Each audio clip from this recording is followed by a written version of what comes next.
दोनों देशों के बीच करीब 4 साल से जारी जंग बेहद खतरनाक मोड़ पर पहुंच गई है।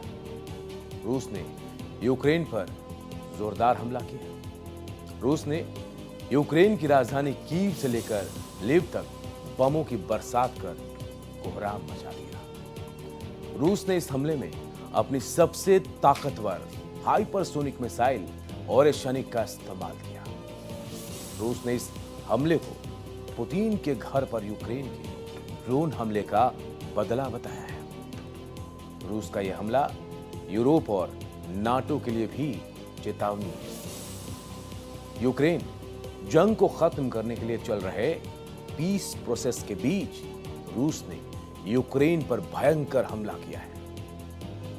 रूस ने यूक्रेन की राजधानी कीव से लेकर लिविव शहर से मिसाइल और बमों से कहर बरपाया, जिससे बड़ी तबाही मची।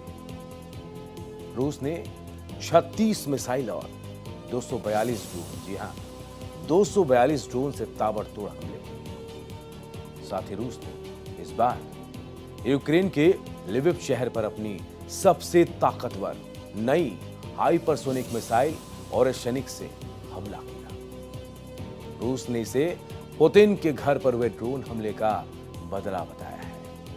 रूस के रक्षा मंत्रालय ने ऐलान भी किया है कि उसने यूक्रेन पर अपनी नई intermediate range ballistic missile Oreshnik का इस्तेमाल किया है।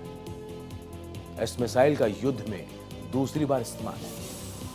रूस ने कहा यह हमला पिछले महीनों दिसंबर 2025 को यूक्रेन की ओर से रूसी राष्ट्रपति पुतिन के आवास के पास ड्रोन हमले का एक तरह से बदला था। रूस ने दावा किया है कि यूक्रेन ने पुतिन के नवगोरोड इलाके वाले घर पर हमला करने की कोशिश की थी, लेकिन यूक्रेन ने इसे पूरी तरह नकार दिया है और अमेरिकी राष्ट्रपति डोनाल्ड ट्रंप ने भी कहा कि ऐसा कोई हमला हुआ ही नहीं था। इसके बाद रूस ने यूक्रेन के लिविव शहर के क्रिटिकल इंफ्रास्ट्रक्चर को ओरेशनिक मिसाइल से निशाना बनाया।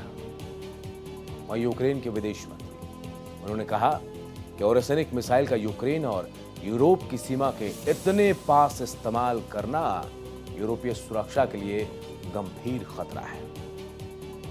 हमले के समय यूक्रेन और यूरोपीय सहयोगी पोस्ट वार सुरक्षा गारंटी पर चर्चा कर रहे थे। ब्रिटेन और फ्रांस ने कहा कि भविष्य में शांति समझौते के बाद वो यूक्रेन में सैनिक तैनात कर सकते हैं। रूस ने इसे खतरा बताते हुए यूक्रेन पर हमला बोला है। रूस ने पहली बार ओरेशनिक मिसाइल का इस्तेमाल नवंबर 2024 में यूक्रेन के डिनेप्रो शहर पर किया था। उस समय रूस ने दावा किया कि यह एक सैन्य फैसिलिटी पर हमला था, लेकिन यूक्रेन ने कहा कि मिसाइल में विस्फोटक नहीं था और नुकसान सीमित हुआ। लेकिन इस बार भी रिपोर्ट्स के मुताबिक मिसाइल में भारी विस्फोटक नहीं थे, यानी यह हमला सिंबॉलिक था। आइए अब आपको बताते हैं कि रूस का सबसे हाइपरसोनिक बैलिस्टिक मिसाइल ओरेशनिक कितना ताकतवर है। यह रूस की सबसे एडवांस हाइपरसोनिक बैलिस्टिक मिसाइल है और इसकी स्पीड कितनी है? 12 से 13,000 किलोमीटर प्रति घंटा। जी हाँ, 12 से 13,000 किलोमीटर प्रति घंटा। इसकी रेंज 3,000 से 5,500 किलोमीटर तक है।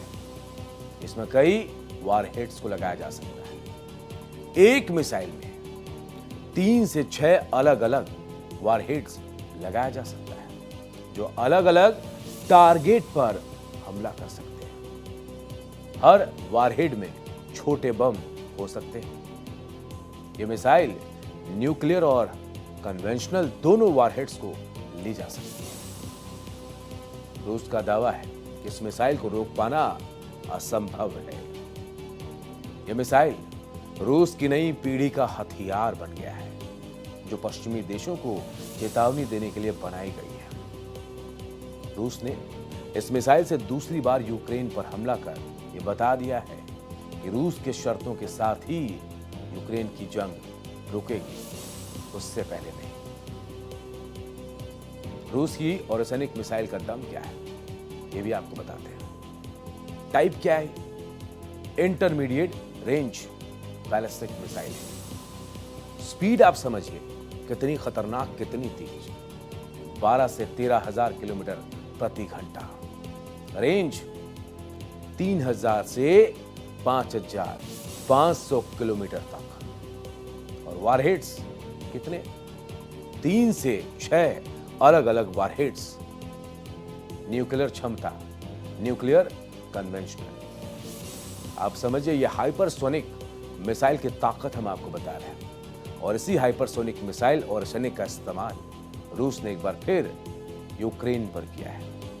हालांकि यूक्रेन कह रहा है इस बार भी कोई स्फोटक नहीं था, एक तरह से सिंबॉलिक हमला था। लेकिन वो मिसाइल और सैनिक जो है सबसे एडवांस मिसाइल रूस के लिए माना जाता है और कहा जाता है कि रूस की अगली पीढ़ी का यह सबसे बड़ा हथियार है। और एक बार नहीं, ये दूसरी बार है जब यूक्रेन पर हाइपरसोनिक मिसाइल का इस्तेमाल रूस ने किया और बता दिया, जता दिया कि आगे अगर कोई और गुस्ताखी हुई तो और हमले